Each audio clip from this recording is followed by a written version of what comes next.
Assalamualaikum warahmatullahi wabarakatuh. Waalaikumsalam warahmatullahi wabarakatuh. Innal hamdalillah nahmaduhu wa nasta'inuhu wa nastaghfiruh wa na'udzu billahi min shururi anfusina wa min sayyiati a'malina. Man yahdihillahu fala mudilla lahu wa man yudlil fala hadiya lahu. Asyhadu an la ilaha illallah wa asyhadu anna Muhammadan abduhu wa rasuluh. Allahumma salli wa sallim wa barik ala sayyidina wa maulana Muhammadin wa ala alihi wa ashabihi wa dhurriyyatihi wa ummatihi ajma'in. Qala Allah Ta'ala fil Qur'anil 'Azim, a'udzu billahi minasy syaithanir rajim. Bismillahirrahmanirrahim. Yasin wal Qur'anil Hakim. Innaka laminal mursalin ala siratim mustaqim. Amma ba'du. Al-mukarramun, para kiai, para asatidz, para sesepuh, para tokoh masyarakat, tokoh agama Desa Embat-Embat, wabil khusus Ketua Dewan Kemakmuran Masjid Al-Aulia Desa Embat-Embat beserta jajarannya, ibu-ibu, bapak-bapak, hadirin hadirat majelis kuliah subuh Ahad. Semoga kita semuanya terus diberi kesehatan oleh Allah Subhanahu wa Ta'ala untuk taat kepada Allah, untuk istiqomah, dibukakan pintu rezekinya, dimudahkan segala urusannya. Semoga kita semuanya hamba-hamba Allah yang husnul khotimah. Amin. Amin ya rabbal alamin. Ibu-ibu, bapak-bapak hadirin yang dimuliakan Allah, bersyukur kehadiran Allah hari ini kita masih kembali bersama-sama di majlis yang mulia ini untuk thalabul ilmi, untuk bersama-sama menyimak tausiah, mendengarkan nasihat. Semoga ilmu yang kita dapatkan hari ini dan sebelumnya dan setelah ini menjadi ilmu yang bermanfaat, ilmu yang barokah, ilmu yang diamalkan. Amin ya rabbal alamin. Hadirin, hari ini masih suasana bulan Rabiul Awwal. Artinya bulan ini adalah bulannya Kanjeng Nabi. Karena bulan ini dilahirkannya Kanjeng Nabi kita, baginda Rasulullah sallallahu alaihi wasallam. Oleh karena itu, di kesempatan kali ini baik kiranya kalau kita menyimak, mengkaji kembali tentang peringatan Maulid Nabi Muhammad sallallahu alaihi wasallam. Kita tidak lanjutkan dulu tafsir kita, tapi kita sekarang akan lanjut kepada ayat Al-Quran yang berhubungan dengan Maulid Nabi Muhammad sallallahu alaihi wasallam. Sebelum kita mengkaji ayat-ayat yang berhubungan dengan Maulid Nabi tersebut, kita mari bersama-sama bersyukur. Bersyukur karena apa? Bersyukur karena kita dilahirkan di zaman yang mana zaman tersebut adalah zaman umatnya Nabi Muhammad sallallahu alaihi wasallam. Kenapa? Karena tidak satupun dari kita yang bisa pesan ke Allah untuk lahir di zaman ini. Tidak ada yang booking kita harus keluar di zaman ini. Karena apa? Karena kalau mungkin umat-umatnya Nabi sebelum Nabi Muhammad, kalau boleh mereka pesan, mereka pasti memilih menjadi umatnya Nabi Muhammad sallallahu alaihi wasallam. Oleh karena itu, mari kita sama-sama betul-betul mensyukuri nikmat yang luar biasa ini. Mensyukuri nikmat yang begitu indah, anugerah dari Allah, karena kita menjadi umatnya Nabi Muhammad sallallahu alaihi wasallam. Bersyukur itu ada 3 tingkatan. Yang pertama disebut dengan tahmid. Apa itu tahmid? Tahmid artinya mengucapkan pujian kepada Allah dari nikmat yang Allah berikan. Mengucapkan kalimat alhamdulillah ketika kita mendapatkan nikmat dari Allah Subhanahu wa ta'ala. Itu namanya tahmid, bagian dari syukur. Tapi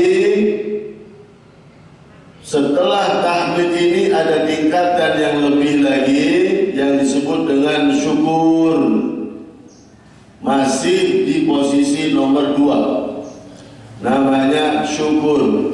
Apa syukur? Ketika kita mendapatkan nikmat dari Allah, barangkali mungkin ada yang promosi, naik jabatan, ataupun perusahaan yang baru dibuka, ataupun ketika usahanya beruntung berlipat-lipat ganda, kemudian berkata kepada kawan-kawannya, kepada saudaranya, ayo kita makan bersama dalam rangka syukuran terhadap nikmat Allah yang diberikan. Ini baru disebut syukur. Apa artinya? Syukur itu adalah berbagi. Syukur itu adalah memberi. Kalau hanya ucapan alhamdulillah, itu namanya tahmid. Hamdalah, tahmid, ucapan pujian kepada Allah. Betul, sudah ibadah itu. Tapi di atas itu, kalau ingin disebut dengan syukur, maka kita harus berbagi. Maka kita harus sedekah dari nikmat yang Allah berikan kepada kita. Selanjutnya apa? Selanjutnya ada tingkatan yang lebih mulia. Apa namanya? Syakur. Tahmid, syukur. Yang paling tinggi apa, Bu? Syakur.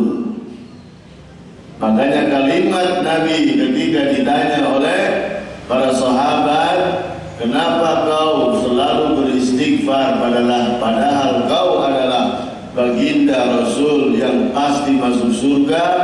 Apa kata Nabi? Afala an akuna abdan syakuro. Jadi bukan syukur, bukan syakir, tapi syakur. Apa itu syakur? Syakur adalah bersyukur, berbagi. Dari apa? Dari segala yang diberikan Allah kepada kita. Kalau syukur, berbagi dari nikmat Allah. Orang yang bersyukur ketika mendapat nikmat, dia berbagi. Dia mengucapkan hamdalah, kemudian dia memberikan sedekah. Itu kelasnya syukur. Tapi kalau kelas yang lebih tinggi, manusia yang sudah syakur adalah orang yang bersyukur dari segala hal yang diberikan Allah, baik itu pahit maupun itu manis. Nah, ini dia. Orang yang syakur, kelasnya orang yang sudah abdun syakur, itu orang yang betul-betul melihat semua kejadian ini adalah dari Allah dan betul-betul husnudzon, yakin kepada Allah. Apapun yang diberikan Allah Al-Azim, pasti ujungnya baik, pasti penuh dengan hikmah. Nah, jadi minimal yang pertama kita tahmid, ada nikmat hamdalah. Naik sedikit syakur, ada nikmat berbagi. Tapi kalau lebih baiknya lagi, ketika apapun yang diberikan Allah, baik itu indah, baik itu suka, baik itu duka maupun pahit, hati kita betul-betul yakin ini adalah dari Allah dan pasti ujungnya akan baik, penuh dengan hikmah. Makanya ibu-ibu, kita semua berusahalah menjadi abdan syakur. Abdan syakur artinya segala sesuatu yang diberikan Allah, yang diberikan sekarang ini, baik itu rezeki kita, baik itu jabatan kita, bahkan baik itu musibah-musibah yang mengena kepada kita, itu adalah hakikatnya dari Allah, dan itu adalah cara Allah mendidik kita untuk menjadi manusia yang lebih baik. Jadi, kalau kita mendapatkan kesusahan, kalau kita mendapatkan kesulitan, maka selalu ingat, inna ma'al usri yusra. Selalu ingat bahwasanya ketika Allah memberikan kesusahan ini, yakinlah ini bisa jadi bahasanya surat cinta dari Allah, kita akan naik tingkat. Karena orang yang diuji setelah itu naik tingkat. Orang yang ingin naik kelas memang harus diuji. Oleh karena itu, ketika pun kita mendapatkan kenikmatan, mendapatkan kemudahan dalam hidup, maka kita pun sama, tidak begitu bangga sehingga kita sombong, kita mabuk, kita lupa bahwasannya ini semua dari Allah, dan kita pun mempunyai istilahnya bayangan, bisa jadi harta nikmat yang Allah berikan ini bisa jadi sebagai hijab kita kepada Allah. Karena kadang-kadang harta kita, jabatan kita ketika sedang nyaman-nyamannya, itu membuat kita doanya kurang serius. Coba kira-kira khusyukan mana orang yang sedang ditimpa musibah, semuanya mencekam, hatinya susah gulana, dengan orang yang berdoa tapi dia keadaannya sedang nyaman, hidupnya enak, duit tinggal gesek. Kira-kira khusyukan mana doanya? Khusyukan orang yang susah. Makanya hati-hati, Rasulullah pernah bersabda, ittaqu du'a'al mazlum. Hati-hatilah, waspadalah terhadap doa orang yang sedang dizolimi. Hati-hatilah terhadap doa orang yang mazlum. Karena apa? Orang yang dizolimi adalah orang yang sedang dalam posisi batin yang susah, posisi batin yang betul-betul gundah gulana, sehingga dia lebih dekat kepada Allah dan bisa jadi doanya langsung dikabul oleh Allah Subhanahu wa ta'ala. Hadirin, itulah sebagai mukadimah kita di kajian tentang Maulid Nabi Muhammad. Artinya di awal ini mari kita bersyukur bahwasannya kita berada di zamannya umat Nabi Muhammad sallallahu alaihi wasallam. Selanjutnya hadirin, kita ini berada di zaman umatnya Nabi Muhammad. Ini ada sebab-sebabnya. Allah memang pencipta kita, tapi yang melahirkan itu orang tua kita. Yang mendidik kita sampai dewasa itu orang tua kita. Poin yang kedua, dari peringatan Maulid Nabi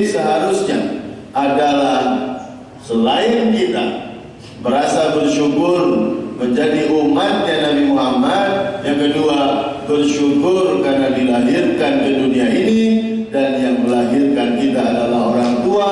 Oleh karena itu mari kita jadikan Maulid Nabi juga pengingat buat kita. Sudahkah kita mengabdi kepada orang tua kita? Sudahkah kita betul-betul menjadi anak yang soleh atau solehah untuk orang tua kita? Sudahkah kita berusaha sekuat mungkin seperti orang tua kita dulu berusaha berdarah-darah bahkan mendidik kita, membiayai kita. Oleh karena itu di bulan Maulid ini juga termasuk bulan Maulid kita, bulan milad kita. Kita ini dilahirkan oleh orang tua, maka orang tua pun akan berharap banyak kepada kita. Apabila orang tua kita sudah tiada, maka mereka berharap doa-doa kita. Mereka berharap bacaan Yasin kita. Mereka berharap Al-Fatihah kita. Apabila masih ada, maka itu kesempatan buat kita untuk mengabdikan diri kita kepada orang tua kita. Karena apa? Karena di tangan mereka lah ridhonya Allah. Apa kata Nabi? Ridho Allah fi ridhal walidain wa sukhtullah fi sukhtil walidain. Ridhonya Allah ada di tangan orang tua dan murkanya Allah ada di tangan orang tua. Oleh karena itu jangan sampai kita seakan-akan sudah dekat dengan Allah, ibadah kita khusyuk, ibadah kita banyak, ibadah kita berkualitas, bahkan sering umroh, bahkan sering haji, tapi ternyata hubungan kita dengan orang tua atau orang tua kita disia-siakan oleh kita. Kita kurang peduli terhadap keadaan orang tua kita. Oleh karena itu hadirin, pagi ini mari kita jadikan sebagai momen di mana kita sedang mengkaji Maulid Nabi, juga kita sedang mengingatkan diri kita untuk agar ingat kembali tentang jasa-jasa orang tua kita. Poin yang ketiga, di Maulid Nabi ini adalah waktunya kita betul-betul mengagungkan Rasulullah Sallallahu Alaihi Wasallam. Kenapa? Karena di awal tadi kita sudah bersyukur kita berada di zamannya umatnya Nabi Muhammad. Kenapa? Karena memang Nabi Muhammad adalah makhluk yang paling mulia, adalah Nabi yang terbaik, adalah Nabi yang paling sabar, adalah Nabi yang paling hebat, dan kita adalah umatnya. Bahkan Allah pun penciptanya memuji kanjeng Nabi Muhammad Sallallahu Alaihi Wasallam dengan berbagai kalimat-kalimat, dengan berbagai firman-firman Allah yang banyak sekali. Salah satunya, innaka la'ala khuluqin azim. Sesungguhnya engkau adalah manusia yang mempunyai akhlak yang agung. Selanjutnya, innallaha wa malaikatahu yusalluna 'alan nabi. Sesungguhnya Allah dan malaikat bersolawat untuk kanjeng Nabi. Hadirin, bagaimana Allah bersolawat kepada kanjeng Nabi? Bagaimana seorang pencipta bersolawat kepada kanjeng Nabi? Kalau kita umatnya bersolawat kepada kanjeng Nabi dengan kalimat Allahumma sholli ala sayyidina Muhammad atau dengan solawat-solawat yang lain, bagaimana Allah bersolawat kepada kanjeng Nabi? Ternyata solawatullah lin Nabi hiya maghfiratullah lin Nabi wa li ummatin Nabi Muhammad Sallallahu Alaihi Wasallam. Jadi Allah bersolawat kepada kanjeng Nabi itu artinya sebetulnya adalah ampunannya Allah kepada kanjeng Nabi dan umatnya kanjeng Nabi. Oleh karena itu hadirin, sebetulnya Allah ini sedang mengampuni kita karena berkat kemuliaan Nabi kita.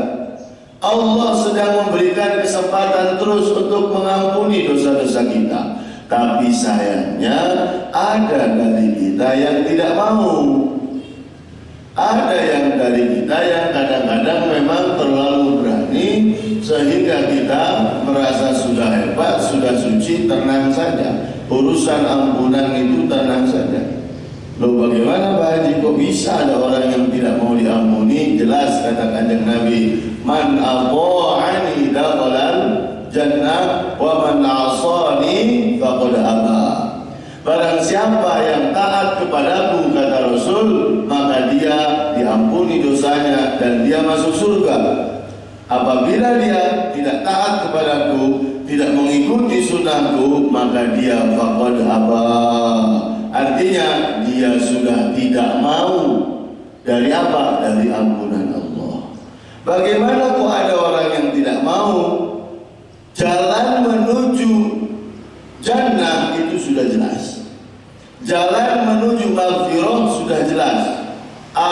Kita tahu, bahkan beberapa kali saya sampaikan tidak perlu mondok untuk mengetahui bahwasanya zina itu dosa besar. Tidak perlu sekolah yang tinggi bahwasanya maling itu adalah dosa besar. Tidak perlu belajar di madrasah untuk mengetahui bahwasanya judi itu dosa. Hadirin, karena kita ini sudah dibekali oleh Allah akal yang sehat, hati yang murni, sehingga dosa-dosa itu sebetulnya kita sudah tahu. Tapi sayangnya ada dari kita yang mendustakan hati kita ini. Ada yang ketika misalnya melihat kesempatan untuk maling, misalnya naudzubillah, maling itu bahasa lain dari korupsi. Maling itu bahasa lain dari nyolong. Maling itu bahasa lain dari hal-hal yang buruk-buruk, mengambil hak orang lain. Ini kadang-kadang dijadikan kesempatan buat orang-orang tertentu yang mempunyai kesempatan. Dia tahu pasti korupsi itu salah, dia tahu pasti mengambil hak orang lain itu salah, tapi hati dia ditutup, hati dia tidak peduli, dia berani kepada Allah, artinya menolak ampunan dari Allah. Itulah hadirin, ada dari sebagian kita yang memang tidak mau diampuni, padahal Allah di dalam ayat tersebut menggunakan fi'il mudhari'. Innallaha wa malaikatahu yusholluna. Yusholluna artinya terus bersolawat. Artinya kalau fi'il mudhari' itu sesuatu yang terus berjalan. Jadi Allah terus mengampuni Kanjeng Nabi dan terus mengampuni umatnya, kecuali umat-umat yang memang tadi tidak mau dibawa ke jalan yang benar, hatinya menolak itu semuanya. Hadirin yang dimuliakan Allah, Rasulullah Shallallahu Alaihi Wasallam memang betul-betul mulia sekali di mata Allah. Apalagi kita sebagai umatnya, kita harus betul-betul taklim, kita harus betul-betul memuliakan Kanjeng Nabi. Bahkan berkat Kanjeng Nabi, kita ini adalah umat yang selamat dari berbagai azab dari Allah. Bagaimana? Karena kalau umat-umat sebelum Nabi Muhammad, Nabi Nuh misalnya, ketika berjuang selama 900 tahun, kemudian ternyata sedikit sekali yang beriman kepada Nabi Nuh, kemudian Allah azab umat Nabi Nuh dengan banjir. Umat Nabi Lut ketika bertahun-tahun didakwahi untuk tidak melakukan hal-hal yang jijik itu, yaitu yang kita kadang-kadang dengar sekarang dengan LGBT namanya, di zaman Nabi Lut diadab oleh Allah. Di zaman Nabi Ayub, di zaman Nabi-Nabi sebelum kita, semuanya ketika tidak sesuai dengan arahan Allah, tidak sesuai dengan perintah Allah, susah untuk dibawa kepada jalan yang benar, diadab oleh Allah. Tapi ketika Kanjeng Nabi begitu susah payah berdakwah, menyebarkan agama Islam, dihina, dicerca, dilempari batu, bahkan wabil khusus ketika sedang hijrah ke Taif, Rasulullah dilempari batu oleh orang-orang gila di saat itu yang disuruh oleh pejabatnya. Kemudian berdarahlah kepala Rasulullah dan meneteslah darah Rasulullah dari kepalanya. Rasulullah mempersiapkan tangannya untuk darahnya. Agar apa? Agar tidak jatuh ke tanah. Kenapa? Karena Rasul tahu apabila darah ini menetes ke tanah Taif, maka akan dihancurkan oleh Allah Subhanahu wa taala. Karena menyakiti kekasihnya Allah. Akhirnya datang malaikat Jibril kepada kanjeng Nabi, "Ya Nabi, aku diutus oleh Allah untuk membalikkan gunung Taif itu karena engkau sedang dianiaya oleh mereka." Apa kata kanjeng Nabi? Apa kata kanjeng Nabi? La, jangan. Fa innahum la ya'lamun. Jangan kau lakukan itu ya Jibril. Sesungguhnya mereka belum paham. Sesungguhnya mereka belum ngerti. Sallallahu alaihi Nabi Muhammad. Begitulah Nabi kita yang menjaga kita, bahkan mengingat kita di 15 abad yang lalu. Nabi mengingat kita di 15 abad yang lalu di saat kanjeng Nabi berdakwah. Apa salah satu sabdanya? Rasulullah bersabda, "Uditu anni an ikhwani." Apa kata kanjeng Nabi? Saya rindu dengan keluargaku, dengan saudaraku. Para sahabat bingung. Ya Nabi, ini semuanya adalah saudaramu. Ini semuanya adalah keluargamu. Kenapa kau rindu? Bahkan dengan bercucur air mata, merindukan ikhwannya. Kemudian kanjeng Nabi bersabda, "Kalian ini ashabi. Kalian ini sahabatku. Tetapi ikhwani, tapi saudaraku adalah orang-orang yang beriman kepadaku, yang taat kepadaku, tapi tidak pernah melihatku, tidak pernah mendengar suaraku, tidak pernah melihat wajahku, tapi mereka rindu kepadaku, mereka taat kepadaku, mereka menjaga agamaku." Itu adalah kita insyaallah. Amin. Karena para sahabat mungkin taat kepada Allah, mungkin taat kepada Rasulullah, menjadi sahabat Nabi, melihat sosok kanjeng Nabi. Tapi kita tidak mampu melihatnya. Tapi kita alhamdulillah taat kepada sunnah-sunnah kanjeng Nabi. Oleh karena itu bersyukurlah karena kita masih bersyukur. Bersyukurlah karena kita masih bersyukur. Banyak orang yang mendapatkan nikmat tapi tidak bersyukur. Oleh karena itu bersyukur sekali kita berada di zamannya umatnya kanjeng Nabi. Bayangkan kalau sekali salah saja kemudian kita dianggap, kalau satu umat atau sekelompok umat dari kanjeng Nabi atau dari dunia ini salah kemudian diadab oleh Allah begitu saja. Tapi ini semuanya ditahan oleh Allah. Kenapa? Kalau dihitung-hitung dari dulu sampai sekarang ini, mungkin sudah layak umatnya Nabi ini diazab oleh Allah. Karena apa? Karena begitu banyak kesalahan yang kita lakukan. Begitu banyak orang-orang oknum-oknum yang mengaku agama Islam tapi memalukan agama Islam. Banyak orang-orang yang mengaku umatnya Nabi Muhammad tapi sama sekali tidak berperilaku seperti Nabi Muhammad. Oleh karena itu, hadirin yang dimuliakan Allah, mari kita sama-sama sekali lagi bersyukur dan bangga dengan Nabi kita. Bersyukur dan bangga dengan Nabi Muhammad kita. Karena beliaulah kita bisa seperti ini. Kita berkumpul di sini ini berkat kanjeng Nabi.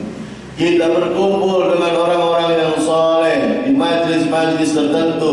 Kita salat 5 waktu, kita salat sunnah, kita bisa berwudu, itu Nabi Muhammad sallallahu alaihi wasallam. Selanjutnya hadirin yang dimuliakan Allah, salah satu dari bukti bagaimana Allah mengagungkan kanjeng Nabi adalah surah yang saya baca tadi, yaitu surah Yasin. Jadi kita akan kaji lebih dalam pada kesempatan kali ini. Surah Yasin adalah bukti bagaimana Allah mengagungkan Nabi Muhammad. Makanya kalau kita sebagai umat yang tidak mengagungkan Nabi Muhammad, betul-betul benar. Yasin itu ternyata hadirin adalah nama lain dari Kanjeng Nabi Muhammad. Makanya kita sering sebut salatullah salamullah ala Yasin Habibillah. Jadi Yasin itu ternyata adalah nama lain dari Nabi Muhammad. Diperjelas lagi dengan ayat yang ketiga, Yasin wal Qur'anil Hakim innaka laminal mursalin.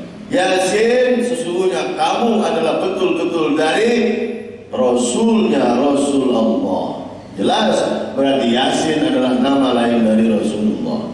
Oleh karena itu hadirin, ada beberapa nama Al-Quran yang memang itu khusus untuk Rasulullah. Yang lainnya seperti contohnya Toha. Toha itu ternyata sama, adalah nama lain dari Rasulullah. Makanya kita sebut salatullah salamullah ala Toha Rasulillah. Dan jelas setelah itu nanti ada keterangan bahwasanya Toha itu adalah Rasulullah. Begitu diagungkannya Rasul kita. Hadirin, oleh karena itu mari kita sama-sama jadikan bulan Maulid ini bulan mengagungkan Nabi Muhammad. Minimal di bulan Maulid ini, seharusnya setiap hari, tapi minimal di bulan Maulid ini. Bagaimana caranya? Apakah kita bisa membalas jasa Nabi Muhammad dengan mengirimkan harta, mengirimkan transfer uang atau bagaimana? Tidak bisa. Kita tidak bisa terbandingkan jasa-jasa beliau. Bagaimana kita bisa lakukan? Kita jaga agamanya Nabi Muhammad. Kita jaga agamanya Rasul kita ini. Makanya Allah berfirman di dalam Al-Quran, ya ayyuhalladzina amanu kunu ansarullah. Hei orang-orang yang beriman, jadilah penolong-penolong agama Allah. Jadilah penolong-penolong agamanya Allah. Jadi kita hidup itu ternyata kewajiban kita bukan hanya untuk mengurus keluarga kita. Kita lahir, dewasa, nikah, punya anak, ngurus anak, kemudian kita mati. Itu bukan tugas kita. Bukan itu saja tugas kita. Ternyata tugas kita adalah amanat yang besar dari Allah, amanat yang besar dari Rasul kita Kanjeng Nabi Muhammad, yaitu agamanya Allah ini. Oleh karena itu hadirin, Kanjeng Nabi sedang menunggu perang kita untuk agama kita ini. Kanjeng Nabi sedang menunggu kita melakukan apa untuk agamanya Allah ini. Kanjeng Nabi sedang menunggu kita ini sudah berpikir apa, sudah partisipasi apa kepada agamanya Rasulullah ini. Ini sumbangsi kita. Ini adalah tanda jasa kita kepada Rasulullah SAW. Oleh karena itu, mari kita sama-sama menjadikan agama Rasul ini adalah amanat buat kita bersama. Pertama yang harus kita lakukan adalah menjaga Nabi kita. Dengan apa? Dengan menjaga akhlak kita sendiri. Amanat Rasulullah melalui agama ini adalah akhlak. Maka mari kita jaga akhlak kita. Jangan selalu kita menyatakan akhlak itu hanya buat anak-anak. Akhlak itu malahan buat kita. Bahkan Allah menyebutkan kalimat kholak itu di wahyu yang pertama diturunkan. Artinya Allah betul-betul fokus kepada akhlak kita. Bahkan Nabi memperjelas, innama bu'ithu liutammima makarimal akhlak. Saya itu diutus oleh Allah untuk menyempurnakan akhlakmu, kata Kanjeng Nabi. Oleh karena itu hadirin, mari kita jaga akhlak kita.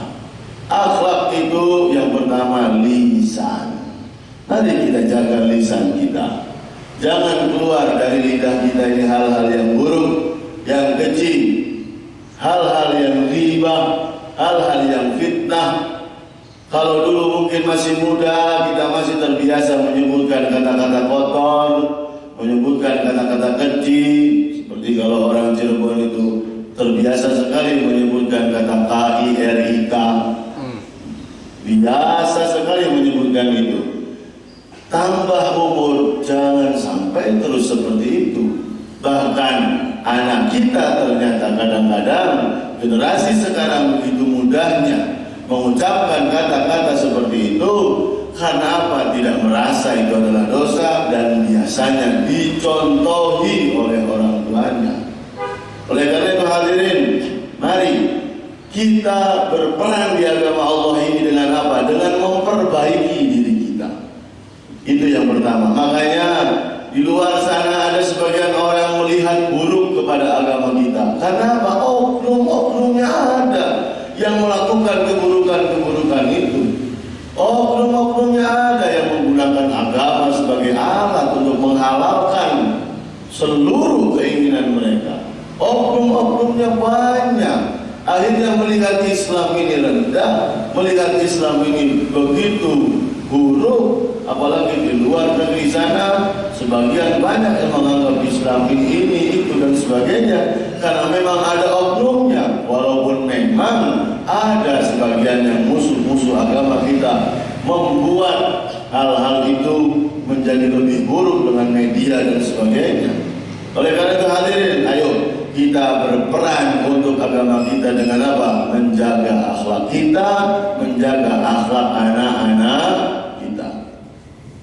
Selanjutnya, apa yang bisa kita lakukan untuk melaksanakan amanat dari Rasulullah menjaga agama Allah, menjaga agama Rasulullah ini? Tidak lain adalah dengan memakmurkan masjid. Dan bapak-bapak, ibu-ibu yang hadir di sini, khususnya para pengurus yang mengurus masjid ini khususnya, dan masjid-masjid yang lain, moga-moga itu adalah salah satu dari peran kita. Untuk apa? Untuk memakmurkan masjid. Karena ketika masjid itu makmur, maka agama Allah akan tetap makmur. Oleh karena itu bersyukur di desa Empat-Empat ini kita bisa melaksanakan kegiatan yang luar biasa ini.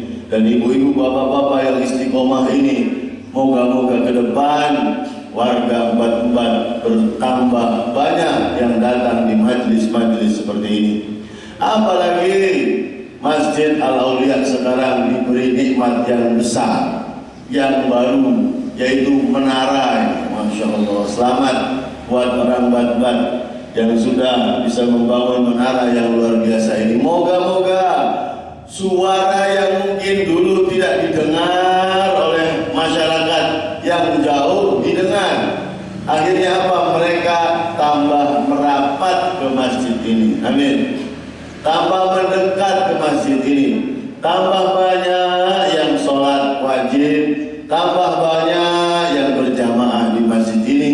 Dan tambah banyak orang-orang yang datang dalam majlis kuliah subuh seperti ini. Amin. Ya Rabbal Alamin. Makanya mungkin ini juga didengar oleh orang-orang sekitar. Karena ini menggunakan tawa, betul, menggunakan sifat keluar. Mungkin didengar oleh masyarakat sekitar. Ayo ibu-ibu, bapak-bapak, usikum wa nafsi bitaqwallah. Rasulullah menunggu peran kita minimal dengan apa? Dengan memakmurkan masjid. Barangkali yang sebelum-sebelumnya masih asing, masih jarang untuk ke masjid, maka maulid ini harus menjadi momen. Langkahkan kaki kita untuk ke masjid, langkahkan kaki kita untuk menuju ke tempat berjamaah. Kalau tidak bisa 5 waktu, ya 4 waktu. Kalau tidak bisa 4 waktu, ya maghrib, isya, subuh. Kalau tidak bisa subuh, ya maghrib, isya. Kalau tidak bisa maghrib, isya, ya maghrib, baiklah. Amin. Karena apa? Kalau masjid saja sudah ditinggalkan, terus bagaimana nanti kita menjaga amanat dari Rasulullah Sallallahu Alaihi Wasallam ini? Selanjutnya mungkin peran kita apa? Peran kita meramaikan masjid. Tidak semuanya harus menjadi ustaz untuk menyampaikan maklumat kemudian dia dianggap berperan. Tidak. Bapak-bapak, ibu-ibu ini sangat berperan. Kami di sini berbicara seperti ini, kalau nggak ada jamaahnya bingung. Makanya bapak-bapak, ibu-ibu ini jangan disangka perannya sangat sedikit, sangat besar karena memakmurkan masjid seperti ini. Tapi kita juga sebagai pengurus dan jamaah masjid jangan sampai kegiatan setiap saat, setiap tahun seperti itu harus meningkat. Nah, harus ada peningkatan. Alhamdulillah hari ini pertama kali saya disyuting oleh tim DKM, ini termasuk peningkatan. Bagus, saya dukung sekali. Karena apa? Karena ini akan membuat kita lebih luas dakwahnya. Kita ini yang dai-dai kadang-kadang masih susah waktu untuk ngupload video, untuk syuting seperti ini, karena harus ada tim khusus. Asatid yang ada di YouTube itu timnya banyak. Saya dulu pernah kehadiran Bahtiar Nasir waktu itu dulu sebelum 212, karena beliau kakak kelas kami. Itu beliau satu mobil, satu lagi timnya itu satu mobil. Jadi timnya itu ada 5. Setiap beliau berdakwah ada 5 orang. Bayangkan kalau gajinya satu orang 3 juta, kan jelas itu. Oleh karena itu hadirin, ini adalah sebuah yang baik. Oleh karena itu bersyukur DKM di sini terus meningkatkan manajemen masjidnya, dan kalau bisa terus berusaha untuk mengajak masyarakat agar datang ke masjid. Mungkin majelis mingguan ini sudah didengarkan, disiarkan, tapi mungkin mereka belum merasa diundang. Barangkali ini punten, ini hanya usulan sedikit. Barangkali mereka sekali-kali mah diundang. Dengan apa? Dengan kertas undangan kuliah subuh. Sekali saja, modalnya fotokopi selembar keliling sekitar sini saja, seperti halnya yang dilakukan oleh Masjid Jogokarian yang disebut sebagai masjid yang terbaik sementara ini. Apa? Mereka bahkan ngabsen. Mengabsen bukan berarti negatif, tapi kalau tidak hadir jamaah atau tidak hadir pengajian, mereka WA, Pak dari mana kemana. Masya Allah. Saking apa? Saking mereka betul-betul ingin menjadikan masjid ini tempat untuk mengabdi kepada agama Allah. Oleh karena itu moga-moga ketika kita berikhtiar melakukan hal-hal yang lain, melakukan hal-hal yang kreatif, maka masyarakat akan lebih mendekat kepada masjid, dan itu pahalanya luar biasa besar. Karena mereka akan dekat dengan masjid dan dekat dengan Allah, kemudian dekat dengan Rasulullah Sallallahu Alaihi Wasallam. Selanjutnya hadirin, selalunya ketika ada kalimat-kalimat yang itu nama kanjeng Nabi, ternyata setelahnya wal Qur'anil Hakim. Apa artinya? Ternyata artinya, dan kita pasti tahu artinya adalah Rasulullah itu adalah Nabi yang dianugerahi Al-Quran. Dan Al-Quran ini bukan anugerah, bukan Rasulullah saja, tapi buat umatnya Rasulullah Sallallahu Alaihi Wasallam. Jadi poin yang selanjutnya, di bulan Maulid ini kita harapkan kita evaluasi kembali hubungan kita dengan Al-Quran. Ayo, sudah berapa juz hari ini? Kemarin sejuz keder, setengah juz, seperempat juz. Mencurigakan kan, disenyum-senyum ini. Berapa jadi seharinya? Loh, makanya ibu-ibu, bapak-bapak, saya tanya, kalau disuruh milih antara bubur sop dengan spaghetti, milih mana? Bubur sop dengan spaghetti, milih mana? Milih bubur sop, nih Pak. Karena doyannya bubur sop. Spaghetti padahal lebih mahal, 3 kali lipat, bahkan berlipat-lipat dari bubur sop. Tapi kita nggak milih. Karena apa? Karena kita doyannya bubur sop. Maksudnya apa? Maksudnya kitanya tuh belum doyan dengan Quran. Dikasih nikmat sebesar itu, Quran itu dianggap biasa-biasa baik. Bayangkan kalau Pak Haji Tegas ngasih hadiah ke saya, sorban, contoh ini, karena semuanya ini hadiah. Ini sorban hadiah, sarung hadiah. Bukan berarti saya minta hadiah Pak Haji, bukan. Contoh saja, hadiah ini hadiah dari orang yang naik haji kayak saya ceramah Walimatul Safarnya. Datang memberikan ini, saya pakai. Senang tidak? Senang. Sarung saya pakai, ini ada yang ngasih dari Jakarta. Senang.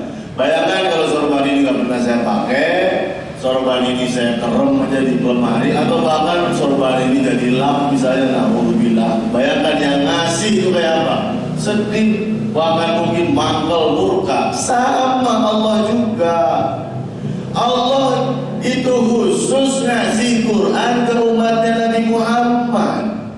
Tidak dikasihkan ke umat-umat sebelum Nabi Muhammad, khusus untuk orang yang beragama Islam saja. Tapi kadang-kadang kita kurang memuliakan Al-Qur'an. Makanya ini momen maulid ini, ayo kita sama-sama. Jangan sampai apa kata kanjeng Nabi terjadi. Apa kata kanjeng Nabi? Laukana, kata kanjeng Nabi, saya qulul Quran hujjatan lana atau hujjatan alaina, hujjatan laka atau hujjatan alaika. Quran itu nanti akan datang kepada kita di akhirat sebagai apa? Saksi meringankan dosa kita atau saksi memberatkan dosa kita. Quran akan datang. Real ini bukan hanya kisah, bukan nakut-nakuti, karena ini jelas kalimat dari Rasulullah. Quran akan datang kepada kita. Maka ketika nanti kita di depan Allah, kemudian Quran datang sebagai saksi, ya Allah, ibu ini termasuk yang sering baca Qurannya, sering tadarus ya Allah, sering datang ke pengajian Al-Quran ya Allah, sering mengkaji Al-Quran ya Allah, masukkan dia ke dalam surgamu ya Allah. Saksi masuk surga. Tapi akan datang lagi, ini ya Allah, ibu ini, bapak ini tidak pernah pegang Quran, tidak pernah tadarus Quran, tidak pernah mengkaji Al-Quran, masukkan dia ke dalam neraka. Itu akan terjadi nanti. Makanya ayo sama-sama. Momen maulid ini bukan hanya momen kita mengingat kanjeng Nabi, bukan hanya momen kita kepada ingatan kita kepada jasa-jasa orang tua, tapi juga kepada peran kita di agama Allah dan juga hubungan kita dengan Al-Quran. Jangan sampai Allah yang memberikan Quran sebagai anugerah buat kita benci kepada kita.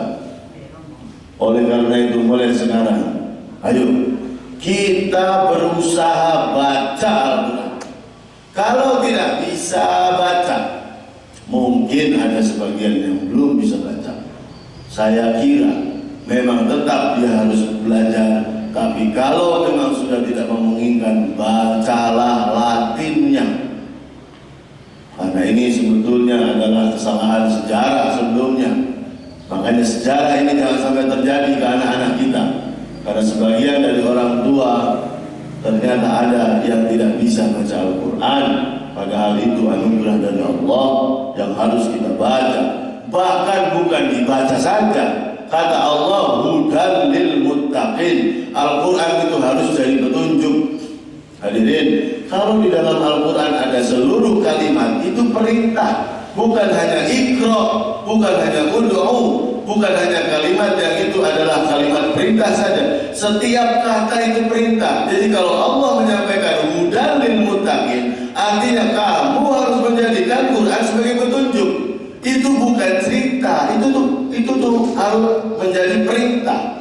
Makanya kalau kita ternyata belum menjadikan Quran sebagai petunjuk, ya boro-boro jadi petunjuk. Wong kita baca juga belum bisa, wong kita tidak pernah mengkajinya. Oleh karena itu hadirin, ayo sama-sama tekadkan niat kita. Kalau misalnya Al-Quran pun masih susah kita baca Yasin. Karena Yasin itu biasa ada Latinnya itu, atau mungkin lebih mudah karena kita sudah hafal, karena kita sudah sering mendengar. Moga-moga itu mengurangi dosa-dosa kita, meringankan dosa kita terhadap Al-Quran, yang itu anugerah luar biasa yang kadang-kadang kita sia-siakan. Hadirin yang dimuliakan Allah, selanjutnya apa kata Allah di dalam surat Yasin? Yasin wal Qur'anil Hakim innaka laminal, sesungguhnya kamu adalah Rasulullah. Rasulullah itu tugasnya apa? Membimbing, mengajar, mengarahkan untuk apa? ayat setelahnya ala siratim. Jadi Rasulullah itu datang ke muka bumi itu untuk mengajarkan kita jalan yang lurus, jalan yang lurus. Yang bengkok-bengkok dulu itu diluruskan. Makanya kalau kita masih bengkok-bengkok, masih kadang-kadang ingat Allah, masih kadang-kadang lupa Allah, masih kadang-kadang ingat halal haram, masih kadang-kadang tidak ingat halal haram. Lurus harusnya, karena Rasulullah datang ala siratim mustaqim. Maksudnya apa? Sering Rasulullah menggunakan konsep bahwasanya kita ini ada dalam perjalanan. Bahkan dalam sebuah hadis disebutkan ish fid dunya ka'annaka 'abiru sabili. Jadilah kamu hidup di dunia ini seperti orang yang berjalan menyeberang jembatan. Selalu menggunakan konsep perjalanan karena ternyata memang kita adalah dalam perjalanan. Kita ini adalah dalam perjalanan menuju barzah kemudian akhirat.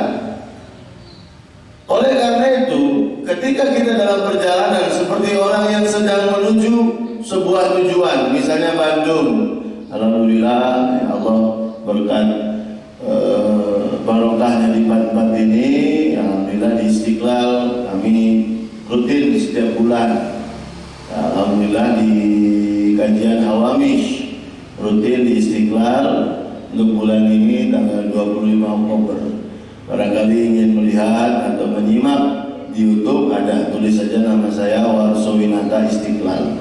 Kemarin juga alhamdulillah berkahnya empat ini kita diberi kesempatan ngisi di Al-Jabar Bandung dan berbagai tempat-tempat yang lain karena saya diberi kesempatan jadi pengurus LD PWNU Jawa Barat. Oleh karena itu hadirin, ketika kita ini dalam perjalanan menuju Jakarta, jelas tujuannya Jakarta, nyampe. Jelas tujuannya Bandung, nyampe Bandung. Tapi kalau mobil itu nggak ada tujuan, kemana larinya? Nggak jelas. Sama dengan kehidupan kita. Kita ini dalam perjalanan, tujuannya kemana? Harus jelas. Kalau tidak jelas, nanti kesasar, bahkan nanti kejebur. Oleh karena itu orang yang tidak punya target, tujuan jelas, tidak punya orientasi jelas, ada yang ngajak ke kanan, ada yang ngajak ke kiri, ada yang ngajak yang halal, ada yang ngajak haram, ikut haram. Itu karena tidak jelas arah tujuan utamanya. Targetnya apa? Makanya sebetulnya Allah sudah memberikan target kita ini yang benar itu apa? Karena kita ini di dunia sebentar, hanya dititipkan 60 tahun, maksimal 70 tahun. Kalau hidup kita dibandingkan dengan di padang mahsyar saja jauh sekali. Hidup kita di padang mahsyar itu 5.000 tahun. Makanya Rasulullah bersabda, ad-dunya qatrun min bahril akhirah. Dunia itu hanya setetes dari lautan akhirat. Lautan sebesar itu, kita itu setetesnya. Kita itu sekarang di 60 tahun setetesnya saja. Makanya kalau orientasinya cuma yang 60 tahun ini, maka kita betul-betul rugi. Karena kehidupan kita sesungguhnya adalah nanti setelah kita dipanggil oleh Allah. Makanya Allah menyatakan inna nahnu nuhyil mauta. Sesungguhnya kami di dalam Yasin di surat 12 ya, inna nahnu nuhyil mauta. Terus wa naktubu ma qaddamu wa atharahum. Makanya kelanjutan dari siratal mustaqim tadi, ala siratal mustaqim tadi di ayat 12-nya, innama nahnu nuhyil mauta. Kami itu menghidupkan kalian yang mati. Ya Allah. Ternyata kita itu mati bukan terakhir. Kalau mati itu sebagai target terakhir atau sebagai finish kita terakhir, enak kita mati selesai. Tapi Allah ingatin kita, aku hidupkan kamu yang mati-mati itu. Jadi urip maning gue. Jadi mati itu kalau selesai udah beres enak, nggak ada urusan. Ternyata Allah nuhyil mauta, aku nanti hidupkan kamu bro. Jangan enak-enak saja, nanti kamu hidup lagi. Dan hidupmu di saat itu disesuaikan, ditentukan oleh hidupmu yang sebentar itu di dunia. Makanya kalau kita yang 60 tahun yang sebentar ini tidak kita gunakan untuk orientasi lurus tadi, maka bisa jadi kita rugi sekali. Oleh karena itu apa tugas tugas kita, wa ma khalaqtul jinna wal insa illa liya'budun. Kita disuruh ibadah di sini. Apalagi kata Allah di dalam surah Al-Mulk, tabarakalladzi biyadihil mulku wa huwa 'ala kulli syai'in qadir, alladzi khalaqal mauta wal hayata liyabluwakum ayyukum ahsanu amala. Aku menghidupkan kamu, mematikan kamu untuk mengetahui siapa amalnya yang paling baik. Jadi hadirin, mari kita sama-sama di momen ini, di momen kita mengingat kanjeng Nabi, yang terakhir adalah luruskan niat kita, orientasi kita kepada jannah. Dunia ini Rasul bilang apa? Cuma bilang begini, wala tansau nasibaka. Kamu yang penting jangan lupa duniamu. Jadi urusan dunia kata kanjeng Nabi jangan lupa. Maka yang faida faragta fansab. Ketika kamu sudah selesai semua pekerjaan ibadahmu, fansab, maka bekerjalah. Bukan ketika selesai pekerjaanmu maka ibadahlah. Kebalik. Oleh karena itu ayo kita sama-sama. Ini adalah peran kita untuk agama kita juga. Kalau kita baik, ibadah kita baik, itu adalah peran kita untuk agama kita. Itu saja, terima kasih apa yang bisa kita sampaikan pada pagi hari ini. Semoga ini bisa membentuk kita menjadi manusia-manusia yang lebih baik. Yang terakhir, ibu-ibu, mari kita perbanyak sholawat. Mumpung di bulan Maulid, tolong perbanyak sholawat. Di pondok kami di Darul Rahmah, setiap harinya baca sholawatnya 20 setelah sholat. Sekarang saya perbanyak menjadi 50. Kemudian saya wajibkan mereka menambah sholawat yang lain di luar waktu pada sholat. Jadi setelah wirid, kemudian tahlil, la ilaha illallah 10, kemudian setelah itu sholawat 50. Berapa menit? 5 menit. Sebentar. Minimal di bulan Maulid. Kalau 50 sekali sholat, berarti kalau sehari 250, berarti kalau sebulan boleh dihitung. Mungkin sudah berjalan setengah bulan, karena kita sekarang sudah tanggal 16 dan 15 ini. Setelah ini, ayo kita lanjutkan. Karena kalau misalnya di bulan Maulid saja kita jarang sholawat, gimana di bulan yang lainnya? Ayo kita perbanyak sholawat, karena ini bukti cinta kita kepada Rasulullah Sallallahu Alaihi Wasallam. Terima kasih atas perhatiannya. Jazakumullah hasanal jazaa atas waktunya. Marilah kita sama-sama berdoa semoga kita mendapatkan maghfirah, ampunan dari Allah Subhanahu wa taala dan mendapatkan syafaat Rasulullah sallallahu alaihi wasallam. Allahumma shalli ala sayyidina wa maulana Muhammadin wa ala alihi wa ashabihi ajma'in. Allahumma ighfir lana dhunubana wa liwalidina warhamhum kama rabbawna shighara. Allahumma ighfir lana dhunubana wa dhunuba a'yunina wa dhunuba aydina wa dhunuba alsinatina wa dhunuba qulubina ya rabbal alamin. Ya Rasulullah ishfa' lana ya Rasulullah. Ya Rasulullah ishfa' lana ya Rasulullah. Allahumma salli ala sayyidina wa maulana Muhammadin wa ala alihi wa ashabihi ajma'in. Ya Allah, anta yassir umurana wa umur walidina wa umur ahadina wa jama'atina wa umur jamil muslimin. Rabbana atina fid dunya hasanah wa fil akhirati hasanah wa qina adzabannar. Subhana rabbika rabbil izzati amma yasifun wa salamun alal mursalin walhamdulillahi rabbil alamin. Bismillahil Fatihah.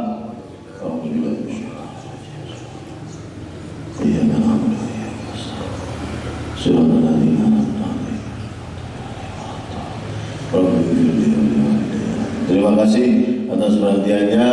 Allahul muwaffiq ila aqwamit thoriq. Wassalamualaikum warahmatullahi